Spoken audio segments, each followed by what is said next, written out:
Good afternoon. It's Thursday, the 5th of April 2018, just after 1 o'clock. Welcome to UK Column News. Your host today, Mike Robinson, myself, Brian Gerrish, and we're joined by Alex Thomson with Eastern Approaches. And of course, Alex reporting from deep in the Netherlands. Well, we need to start with some serious news, and I'm afraid we're back on run, hide, tell. No, the nasty Russians are not coming on this occasion, Mike. It's apparently the North Koreans, and I think that the public should brace themselves for this BBC expose. Let's have a look at it. Well, here we are. BBC News: North Korea missile could reach UK shores within months. And the article had a picture. This, of course, was one of the older and faster missiles, Mike. Right. But I thought this was extremely interesting headline. That we'd got a missile that was going to take some months to come to the UK. So I did a little bit of work on this.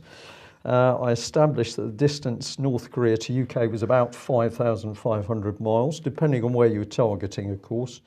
I assumed 2 months because that was the plural. There was the 2 months of the travel time. And according to this BBC article, this missile was going to come in at roughly 3.8 miles per hour. Excellent. Okay, so plenty of warning time. Now, many people will be thinking, yes, Brian, but this is a bit unfair because that was only the headline. Well, of course, that's absolutely true. It was the headline. But really the message from this article was be afraid, be very afraid. I read it. I wasn't afraid of the North Koreans, but I was afraid of the BBC.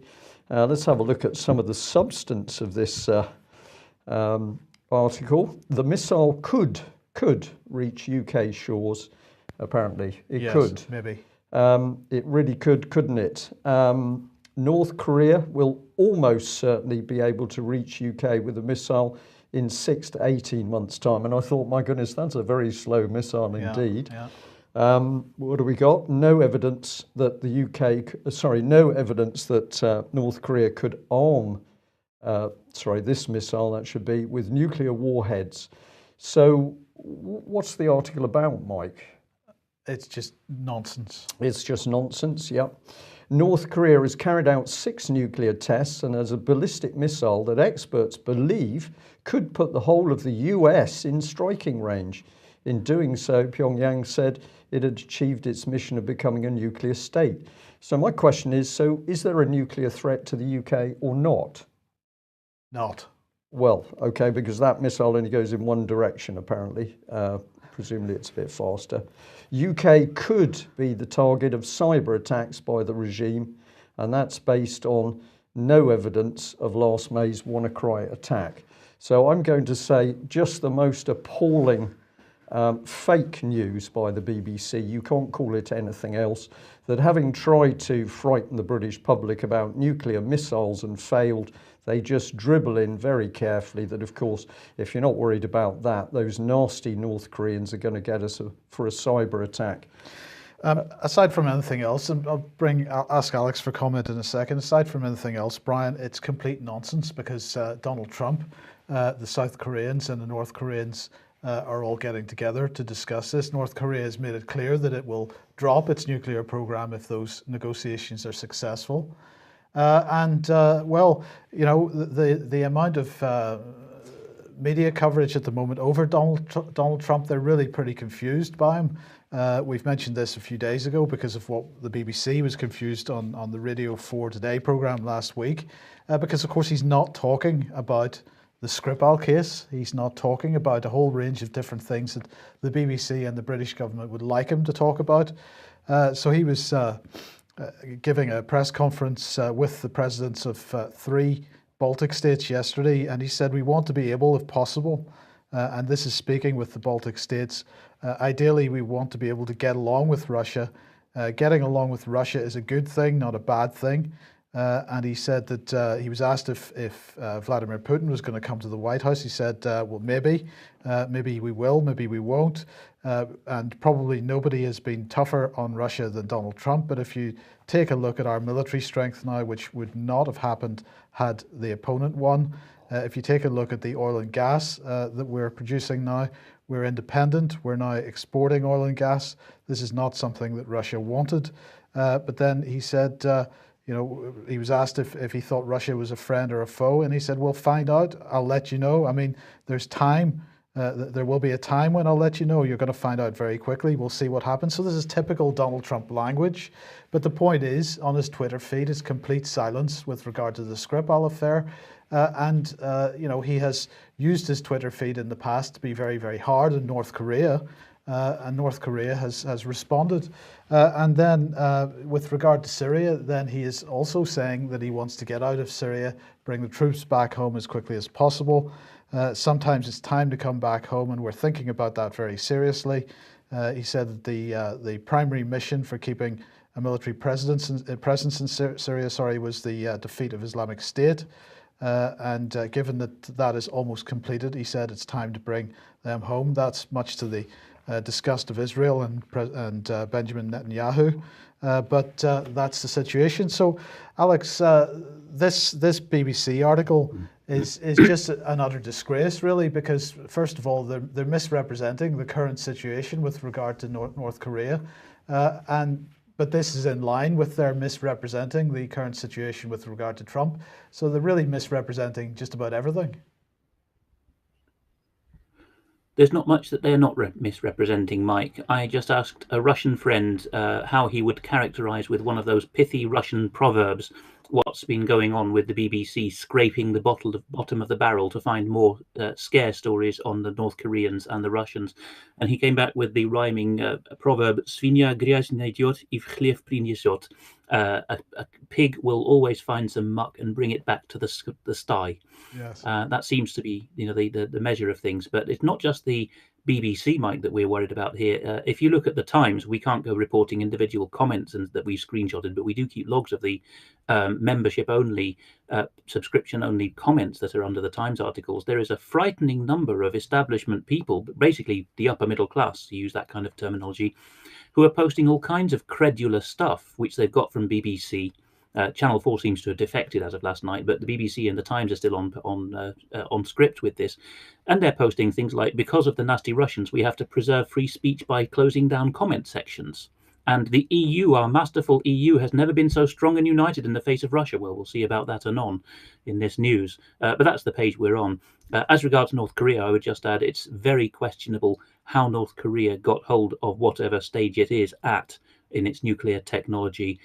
People may have forgotten by now, but a Pakistani scientist called A.Q. Khan, Khan, was the man who gave both Iran and North Korea, it seems under the CIA's, shall we say, tolerating nose, gave them the crucial acceleration technology, and A.Q. Khan did it while he was just up the road from here at the Technological University of Delft, while the Dutch security service was supposedly keeping tabs on him on behalf of the Brits and Americans. So that doesn't quite add up. I think we are creating our own enemies here.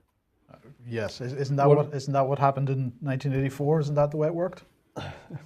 Perpetual war. Yes. Okay, well, let's have a look at some of the mainstream newspapers. So we'll start with the Mail. More crass reporting, I can't think of another word for it, by Larissa Brown, Defense and Security Editor. Russia tested using nerve agent with poison spy Sergei Skripal and his daughter on door handles. They needed to actually find out whether they could smear door handles, apparently. Mike, Russia has explored carrying out assassinations by using Novichok on door handles.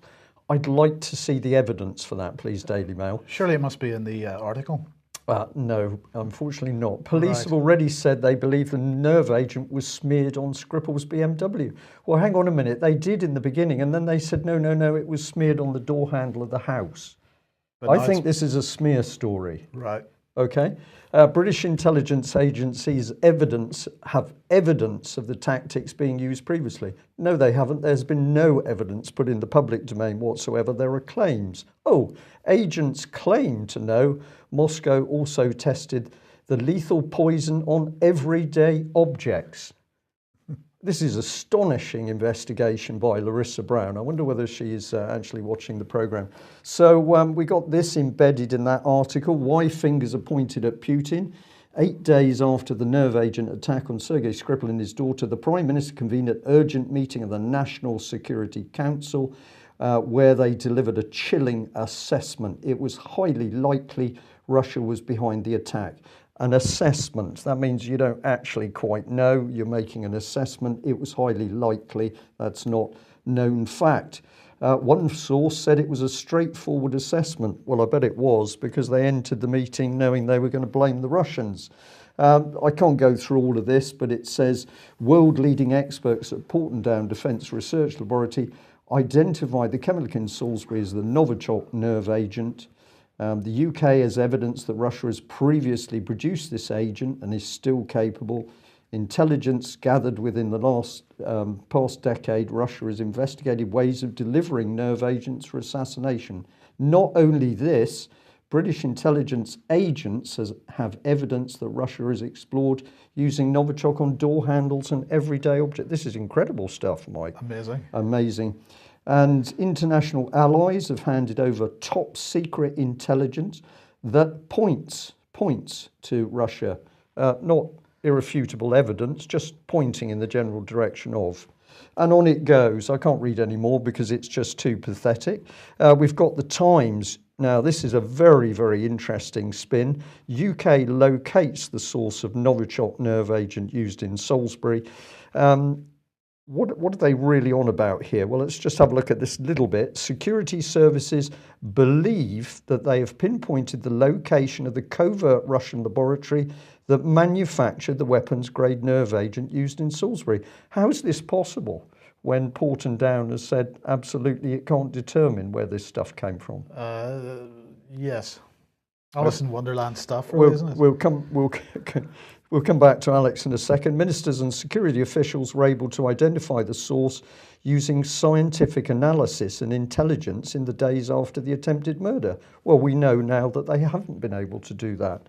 And Britain knew about the existence of the facility where the Novichok poison was made before the attack. Well, that's remarkable. Why didn't they stop the attack then? Yes. Alex, this is fantasy. I'm running out of adjectives to describe this. This is pure fantasy and make-believe by the British government, and the mainstream news and newspapers are just falling into line. But only the British mainstream ones, Brian. As you go out from Britain in concentric rings, you see increasing levels of incredulity about the British claims, and that is really new since the equivalent case last decade, the Litvinenko case, and certainly since the Cold War. Someone in the chat box has just quite aptly said that the British famous turn of phrase about it, highly likely that it was a Russian targeting, that he calls that horse poo. And indeed, he's in good company there, because no less a figure than the president of the Czech Republic, Miloš Zeman, as I have a slide about later, has said exactly the same thing. What exactly do the British mean by this language of highly likely? Now, the Czechs, okay, a key Central European ally, a new Europe country, that's bad enough. But actually, there's more to it than that. The Czechs were a staging post for the Syrian chemists who had Soviet-era chemical weapons knowledge to get to the West. And they seem to have turned against Britain now because they can't put up with this nonsense anymore. And in fact, the Czechs, if I'm right in saying, have Europe's only CBRN-ready battalion. They have that much expertise. And in an early stage of EU military union, it was already being said 15 years ago to me, the Czechs will have the battalion, or have the battalion that will be the EU military's single CBRN battalion. The French may have one. We've scrapped ours as of 2012, but the Czechs are the lead. So for the president of that country to say the British are talking out of their backsides is really something. Right, okay, let's follow through the Skripal case a little bit more. We want to really rub this home that the facts do not stack up. Just a reminder on screen of some of the effects of Novichok. Now remember, they are saying that this is a weapons grade nerve agent. What is that designed to do? Kill people in very, very small doses very, very quickly.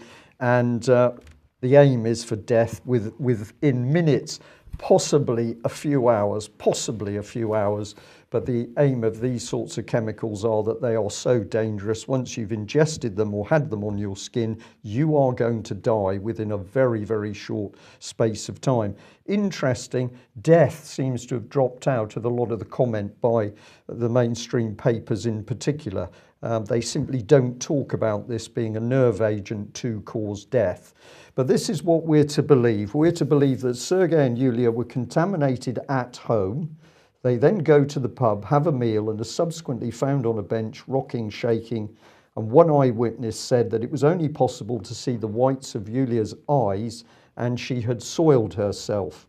If that witness is correct and accurate, these are the exact symptoms, the classic signs of nerve agent poisoning. So we have a remarkable situation that they're sitting on the bench, not just showing slight symptoms. These are people who are on the route to death, if this is weapons-grade nerve agent. Novichok and other military-grade nerve agents are designed to incapacitate or kill in seconds and minutes, possibly a very few hours, and there's no, I feel a bit unwell. And of course, for the military, if you don't get the EpiPens in with atropine in a few sections, you were going to be dead within minutes, and that is what you were continually told. This nerve agent, Novichok, 10 times more potent than some of the earlier ones, so we know exactly what we're dealing with. In Salisbury, between the Skripals leaving their house, the alleged source of the agent, and being found on the bench, several hours had elapsed. Why were they not found dead on the doorstep of their home? That's a question we can leave in the air. Let's bring in the next thing. We're then to believe that a policeman attends the scene of the crime at the bench, and in touching Sergei and Yulia, he is cross-contaminated. However, more time elapses during the wait for emergency services, the ambulance, and in the drive to the hospital, and in the initial assessment. No treatment was possible until the poison or nerve agent was identified, and this could not have happened until Porton Down or equivalent specialists were called in. My point here, Mike, is hours are going by while we have these people who are severely poisoned with a weapons-grade nerve agent. As the emergency teams arrive at the bench, in the ambulance and in the hospital, others would have touched the Skripals. Raw nerve agent on their clothes or in bodily fluids would have posed an ongoing risk. And if we just follow it through for the final bit, if the policeman was cross-contaminated, how long was it before the effects were noticed? It cannot have been immediately, because if that was the case for the policeman, the Skripals would have been affected immediately on their doorstep at home. If the policeman was cross-contaminated, how was it that no other emergency staff were poisoned? A brush past clothing is enough. And are we to believe here that the Novichok was delayed action? If so, it could not have been military grade. So whichever way you go, the government version is not true. This anomaly is particularly pertinent in that the government rapidly made a big play of teams running around Salisbury searching out areas of contamination. No boundary to the initial contamination was ever established, and if it had been in light of a military-grade nerve agent, then people would have been carefully evacuated and a properly planned decontamination program for Salisbury put in place. And let's bring in the final bit. Instead, any professionally trained person in chemical weapon decontamination watched a pantomime. Skripal's car was towed away with an ill-fitting plastic sheet over it, a massive cross-contamination risk as it had been identified as a seat of nerve agent. The towing truck was also a cross-contamination risk, not only by the presence of the car, but by the truck driver himself who would have loaded it. So where was the assessed contaminated truck taken? To a public car pound, and later the media was reporting the authorities had lost track of where these vehicles were. I'll come back to you very quickly, Alex. Whatever way you go into this story, if it was weapons grade Novichok, the tale as told by the British government cannot possibly be true. There is no way to make it stack up, Brian. Some wag on the Russian version of Craigslist has set up an account in the name of Salisbury Metal Industries, and he's flogging a picture of a park bench. And he says this is the Skripal bench, and I'm asking 1.6 million rubles for it because it has magical material properties. And that's the kind of level of farce we have descended to here.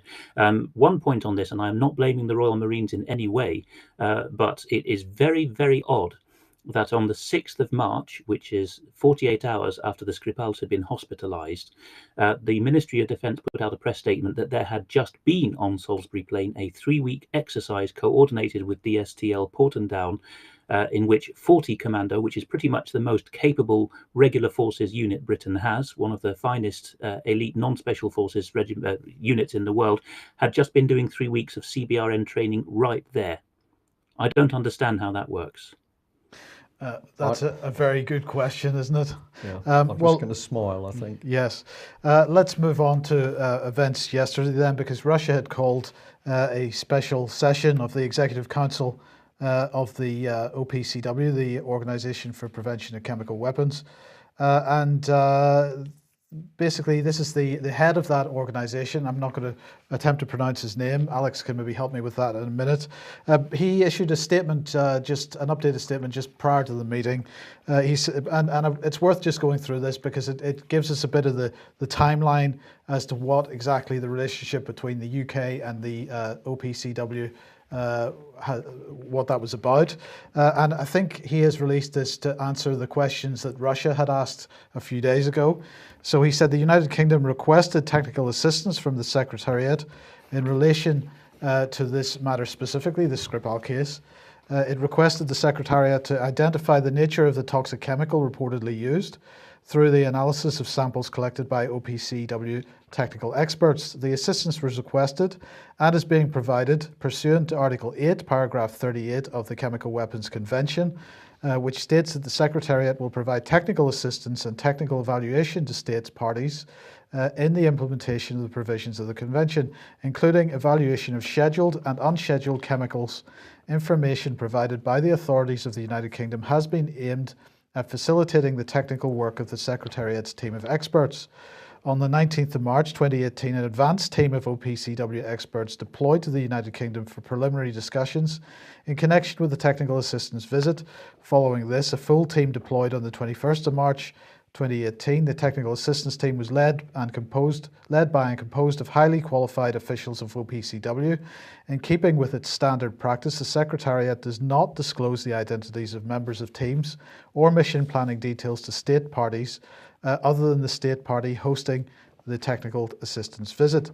The OPCW experts visited the locations where 2 of the victims were reportedly exposed to a toxic chemical and collected several environmental samples. The team also took biomedical samples from these 2 victims, as well as from a 3rd individual, a police officer reportedly exposed to a toxic chemical. These samples were sealed and brought to the OPCW laboratory on the 23rd of March 2018. Samples were split in the presence of an expert from the UK, and the UK was provided with 1 split of each sample. The environmental samples were then delivered to 2 designated laboratories, and the biomedical samples were delivered to 2 other designated laboratories. The collection, splitting and transportation of the samples were carried out in line with the relevant procedures of the Secretariat. The chain of custody was fully maintained.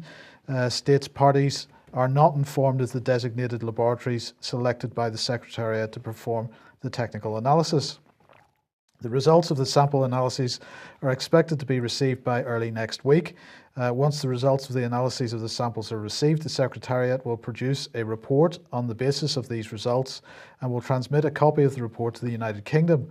The report will reflect the findings of the designated laboratories access of other state parties to the report will be subject to the agreement of the United Kingdom. So that's pretty important. The report will go to the UK, but Russia is not likely to get a copy of it because the UK is likely to embargo that. We'll see, but that's probably what's going to happen.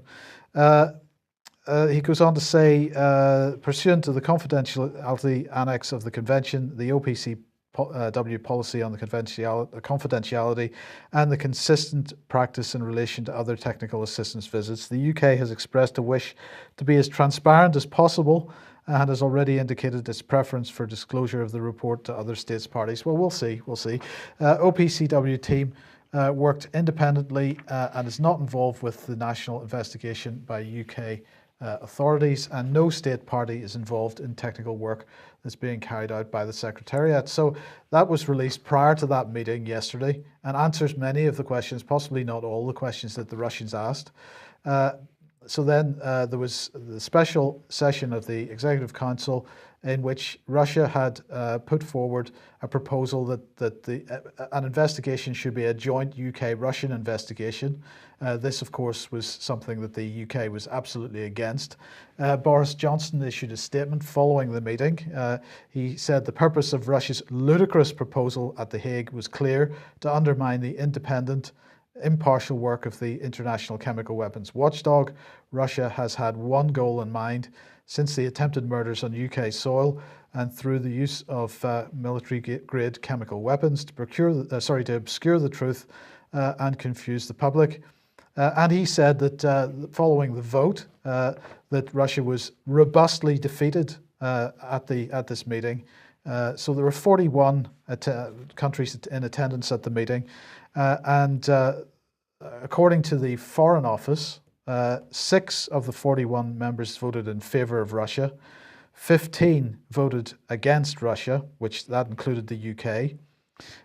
So that's 6 for Russia, 15 against, 17 abstained, 2 were absent, so they didn't want to turn up at all, and 1 wasn't entitled to vote. And that is apparently a robust vote against Russia. I'm not quite clear how it is, but maybe you have a different view, Brian. Now, Russia's embassy in the Netherlands, Alex, had said that 14 countries had backed the Russian proposal. What I find a little disturbing, bearing in mind that there's lots of discussion there from the OPCW about transparency, is that there's no record on the OPCW website or on their media page. There are several documents, including statements from several nation states and the European Union about that were made during this meeting, but there's no actual definition of the vote on the OPCW page. So I'm not clear whether it was 6 voted with Russia or whether it was 14 voted with Russia.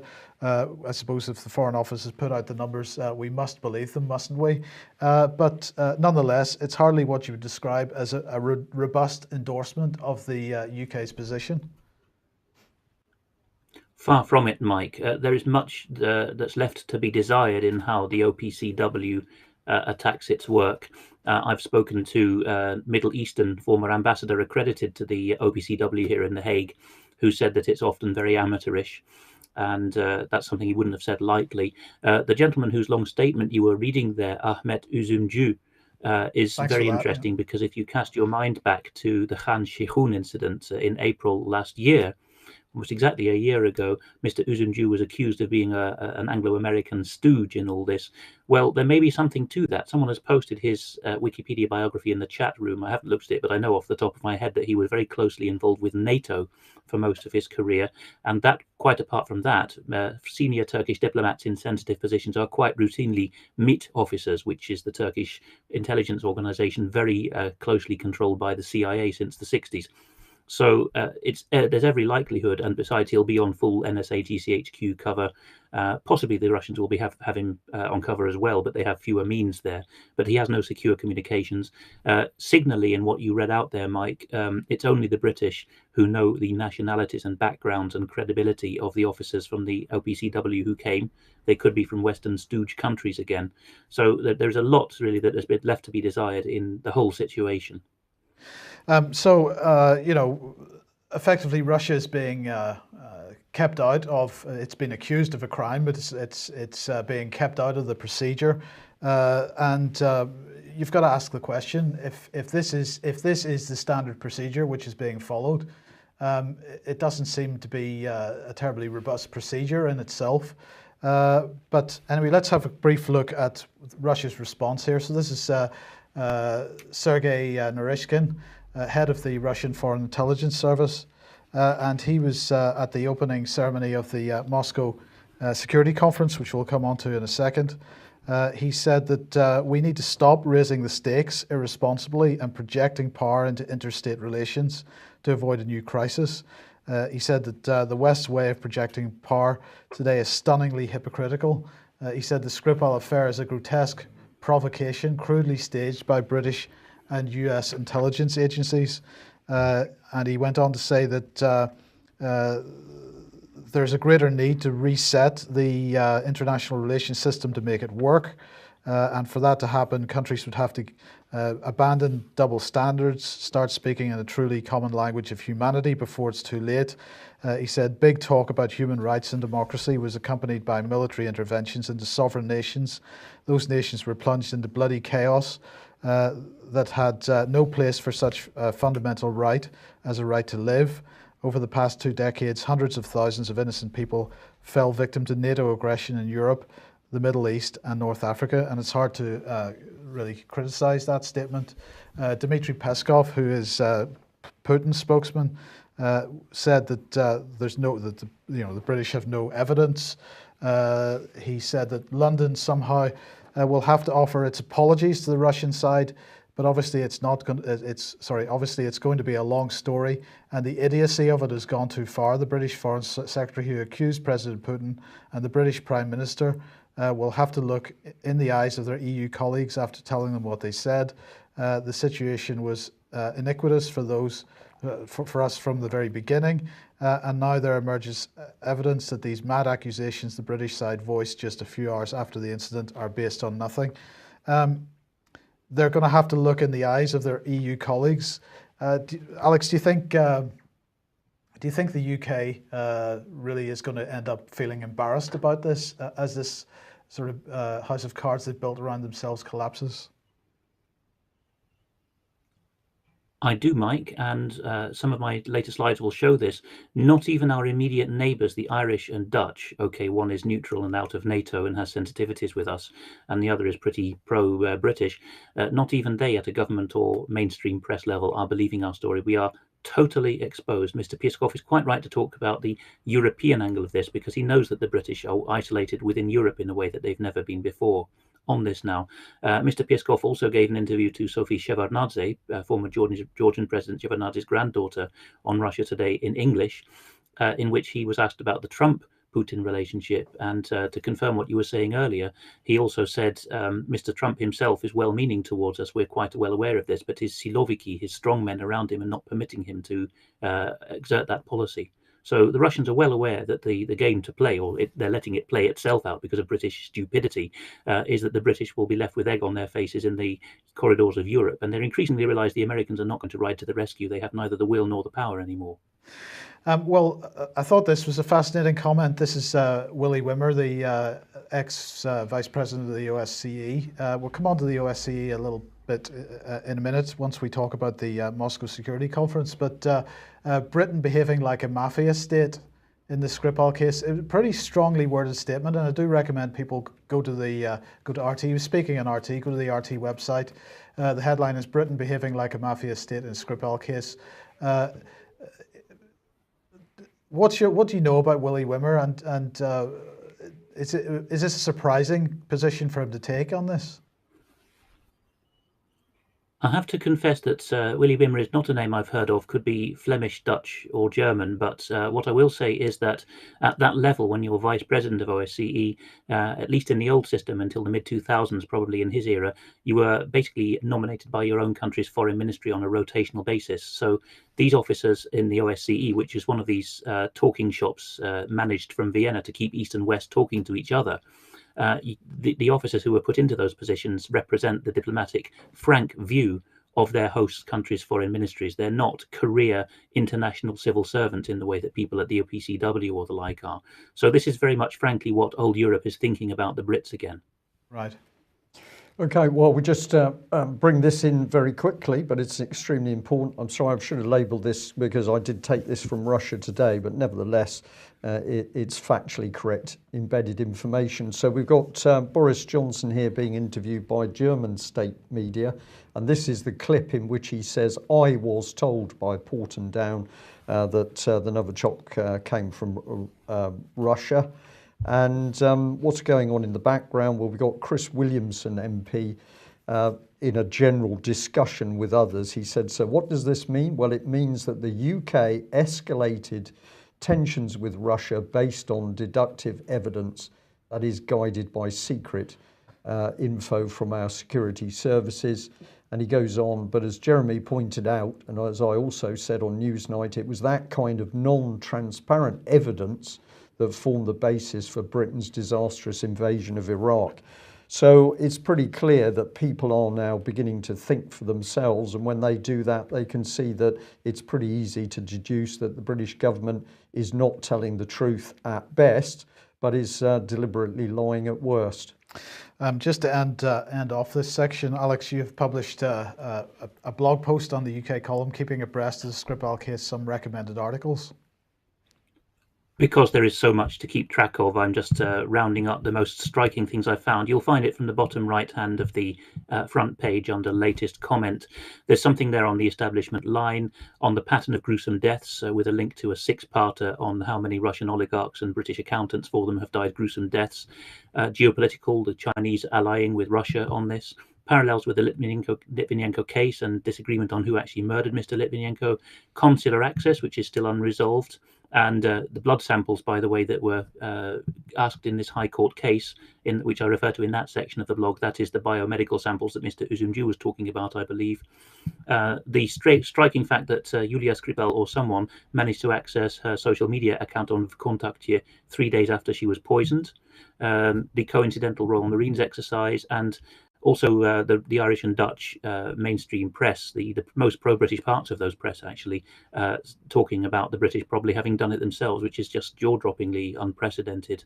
And at the bottom, something about a Cambridge Analytica angle. The one thing I haven't put in that blog is the possibility, which the Germans are talking about, that the timing of this all has something to do with the Nord Stream pipeline getting the go-ahead, which is the gas politics again. The alternative route to that is the Baltic pipeline.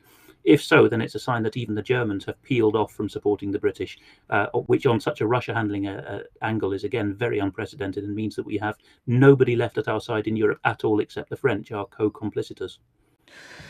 Okay, well, as I mentioned, the 7th Moscow International Security Conference taking place at the moment, 850 guests, including defense ministers, delegations from ministries of defense around the experts and people from universities. Academics. Yes, thank you. In 95 countries. The heads of several international organizations, including the UN, the OSCE, that's the Organization for Security and Cooperation in Europe, the Collective Security Organization, Shanghai Security Organization, Commonwealth of Independent States, and International Community of the Red Cross. 700 representatives of domestic and foreign mass media there as well. So that's going on at the moment. Nikolai Patrushev, the Secretary of the Russian Security Council, he opened the conference. He read a message from Vladimir Putin in which he said that ISIS, despite its defeat in Syria and Iraq, retains significant destructive potential. It can change its tactics and launch attacks in different countries and regions of the world. And so it's necessary for some cooperation between the attendees at that conference in order to deal with that potential problem, in order to prevent further spread of the threat. He said it's important to organize international cooperation in order to terminate the activity of foreign terrorists, including those returning from flashpoints, and the effective sharing of information on those terrorists, their movements and plans. Countries outside the region should not be allowed to intervene in sovereign states' domestic affairs under the pretext of the war on terror. So that was Putin's position on that. But that conference continues, and we'll cover that as much as we can. Okay, well, it's over to you, Alex. Skripal fallout, the rapidly shrinking Anglosphere.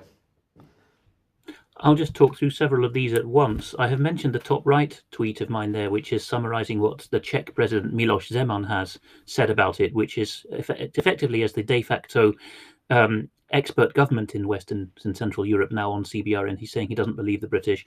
Top left is Chancellor Kurz of Austria, the linchpin West-East hinge country, who is neutral from NATO, of course, has gone so far as to say that even if the Russians did kill or attempt to kill Mr. Skripal, which he doubts, he would still not be bounced into action by the British. And I've had an Austrian member of parliament call me up and emphasise that as well. We are not going to do what the British say. We're not going to dance to their tune.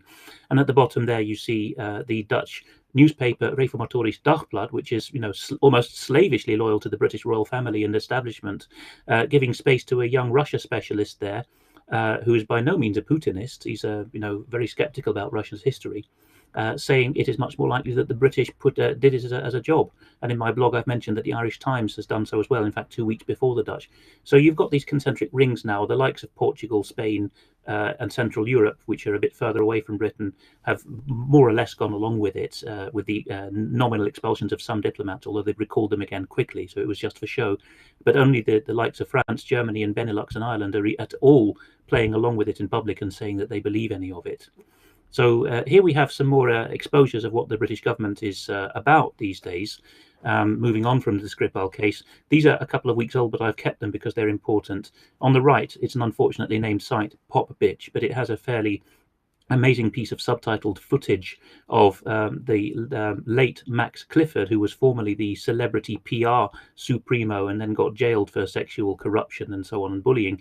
There he is in 2008 in footage which the documentary makers in his house at the time were never allowed to show, talking about how every celebrity would come to him and get him to make accusations of sexual misconduct, including with minors, go away. And on the left, we have Guido Fawkes from last month talking about the second unflappable employee of the House of Commons quitting their job after being told to F off by the Speaker of our House of Commons, Mr. Bercow. And in the middle there, Guido has come up with a clip on camera, in fact, of a senior Sky News, I don't know if he's Sky News, but Tom Bradby, a senior journalist, interviewing Mr. Bercow and getting a hissy fit. So if he's like that in front of the cameras to a journalist, you can just about imagine what he's like to his own staff behind closed doors. Not pretty. I've also come across this rather intriguing one from the United States. There is a Utah man here who is apparently a pillar of his state Republican Party, who was got at by a clique within his party that called themselves the Buckshot Caucus, who are basically a war party, a neocon type party within the party. And they went trying to get his girlfriend to claim that he had sexually molested and harassed her in order to shut him up, because he knew that the party was deliberately being folded. Donors were being called up by this caucus, this group within the party, and being told there's no need to fund the party anymore. We want to collapse it and remake it as something completely different. People can go to the details I've shown on screen there to find it. It's the Kate Daly radio station from Utah, which is on SoundCloud. And it sounds remarkably similar as I'm listening to it to what's happened to UKIP, I have to say. Yeah, okay. And the next one here, again, we mentioned this last week, that Nicolas Sarkozy in trouble. He's now been charged, is that right? Yes, the French press isn't giving too much away about this, but it's been rumbling in the background. And what's about to come out, I think, is that the French teamed up with MI6 late last decade, almost exactly 10 years ago now, or maybe longer, and seems to have tipped them off when the Anglo-French unitary state idea was coming to the fore. So that the respective criminal cabals in government could plunder in tandem, shall we say. The French, who were more involved with the Mediterranean, the Italian mafia, and so on, and that's how Sarkozy rose to power through Gaddafi money. They were tipped off that Gaddafi was going off reservation and wanting to set up a dinar for his own region and so on, off the books of the Rothschild banking system. And so they decided to foster the Libyan Islamic Fighting Group, the terrorists who then turned up in Manchester and perpetrated that awful atrocity last year. This is the kind of angle that seems to be coming out, particularly the leader of the LIFG, Mr. Belhaj. And so people ought to be very aware of these links that are coming to the fore. Libya and Syria is really two halves of the same coin in this story. Mm. Okay, thank you for that, Alex. Now, this evening, Ian Crane will be in the studio, I think he has decided now that Fracking Nightmare has come to the end of its run, because he's doing his daily morning live streams at 8:30 every morning on his Facebook page and on his YouTube channel. So tonight it'll be Humanity versus Insanity at 7:30 as the only program. And he's going to be looking at the coming 5G networks and the preparations for that. in cities around the country. And I'll just remind everybody that Alternative View Conference taking place 4th to the 7th of May 2018 in the Horwood House Hotel near Milton Keynes. There's still rooms and tickets available for that. You can find out more at alternativeview.co.uk. Alex Thomson will be speaking at that, as will Brian. So get along to that if you possibly can. Okay, Alex, we've been, well, you in particular, have been working in the background on the Peter Hofstra case. There's some urgent need for money to help support a legal action to get this man out of the psychiatric gulag. Just take us through a little bit what's happened. I believe that there's been some censorship of the GoFundMe page. Yes, people are asked to be ready for their generosity, but please don't send money just yet, because it would cause, it would be less propriety if we were to collect it on his behalf. It would be far better for the dedicated funding to be set up. And it was done by his great supporter, Andy Peacher, whose email and phone number are on screen, and he's very happy to take calls and emails about this. But the problem is that, and this has happened before in his case, as soon as the GoFundMe.com page went up asking for money to help Mr. Hofstra, it was complained about by the clique, probably within North Yorkshire Police, that's been persecuting him all this time, a common purpose flavoured clique. And so the GoFundMe was induced to say this is collecting money for a convicted criminal, but that's beside the point. It's to get him out of a psychiatric detention when he's never been seen. But he's asking in total for £20,000 sterling, which is roughly £10,000, €11,000 for his own case. We've got a very good advocate, recommended as conscientious and good, lined up for this, who's given that quote to take it through to the end of a trial, a legal challenge. And the other £10,000 is for his poor mother, who we think is still alive and being held incommunicado, so that the court of protection, that infamous court, can be told to do its job, and that needs a barrister. So please keep your whatever funding you can generously supply ready to go, and we will update you on this. There may be a time limit on this coming up soon, because he's got a certain limited window of appeal. You know, Austria being a Napoleonic law country, they don't have the flexibility of a common law system. You do have to pay lawyers, and you have to be on time. Okay, thank you for that, Alex. And I just wanted to remind people that if we're talking about psychiatric gulags, we're also talking about the gulag of the prison system in UK. Melanie Shaw, well, I'm almost lost for words, really. Melanie Shaw, as an extremely brave whistleblower of child abuse, is still in prison. In theory, she should be out in a few months, but Melanie has, to the best of our knowledge, not got a release date. She's never had a proper release date. And so we're extremely worried as to whether she is going to resurface, or the British state is going to simply keep her in the gulag in order to protect those people in Westminster who know about child abuse and are not telling the truth, who are involved in the covering up of child abuse, or some of them involved in that child abuse itself. So this is disgusting stuff. And remember, of course, Theresa May was Home Secretary and therefore part of the machinery that put Melanie Shaw in prison. We're going to have to update that, because, of course, Alison Saunders is leaving her job in the Crown Prosecution Service. She is heading to the private sector, where she's going to receive a 7-figure salary, because she's done such a fantastic job in the Crown Prosecution Service. And this is one example of the job that she's done. Indeed. Well, the people in that little inset image there were in people who were in post at the time that Melanie was put away. And I'm also going to bring on screen Sabine McNeill. She's imprisoned, well, on remand, but she's being treated as a prisoner at HMP Bronzefield. And what has she been doing? Well, challenging the UK government's cover-up of the Hampstead SRA abuse case. And I'm very happy to say on air that having been involved with that family in the earliest days and spoken to the little boy, I didn't speak to the girl, I have no doubt that that abuse case is factually true.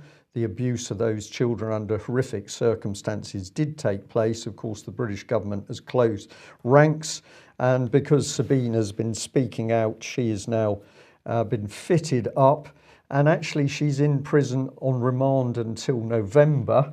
And I'd just like to contrast that with former Royal Navy officer Charles Howson of Plymouth, who's been found guilty on 10 counts of indecent assault of young men. He's walking free while he awaits his trial for more serious charges in June. This is outrageous stuff. And we've got Alex, rage over rape or the failure of rape prosecutions. In the top left, people can read my reply to one of the many anguished tweeters about the Telford case, who has been saying, why is it that these Pakistani rape gangs have been allowed to get away with it in Telford? And I've replied, well, look, it's actually about prosecutorial monopoly, which on the continent is de jure. There's no way of getting around it. So it is the problem is the Crown Prosecution Service, with Mrs. Alison Saunders as the outgoing Director of Public Prosecutions, actually has a monopoly on prosecutions, even more so in Scotland than the continent. Private prosecutions are impossible, more or less. And this has caused the problems we're facing. It's not rape gangs on the streets we need to be directing our ire at only, or mainly. It is those enabling it further up. The other thing on that slide, people can go back and freeze if they want to, is the Times coming up with an expose that police forces in Britain are being trained to suppress evidence. They're part of the same plotting going on here. So they're told if a witness statement is going to be exculpatory of evidence, it's going to let the defendant off the hook, then dissuade the witness from giving that statement. And if you've got the evidence, then bury it in the sensitive part of the file that isn't released to the defence under security claims. So the Times has come out with quite an expose on this. The Mail has picked up on it as well. We're starting to see the mechanisms, I think, whereby these abuses are perpetrated on an industrial scale. Okay, Alex, thank you for that. Well, the clock's on minute 50. We'll just end by reminding people of the NHS conference, Saturday the 12th of May in Nottingham. Very, very important conference. Thank you very much for all of you who've already got online and booked your ticket. This is such an important event, and if this event is the success we hope it will be followed up in the autumn by a more detailed conference looking at some of the specialist areas that need exposing within the failure of wider healthcare for people in the UK. That's it. That's it for today. I'm having real problems today. No UK column news tomorrow, and we will be back on Monday, however. As usual, yes. All right, thanks for joining us. Bye-bye. Bye-bye.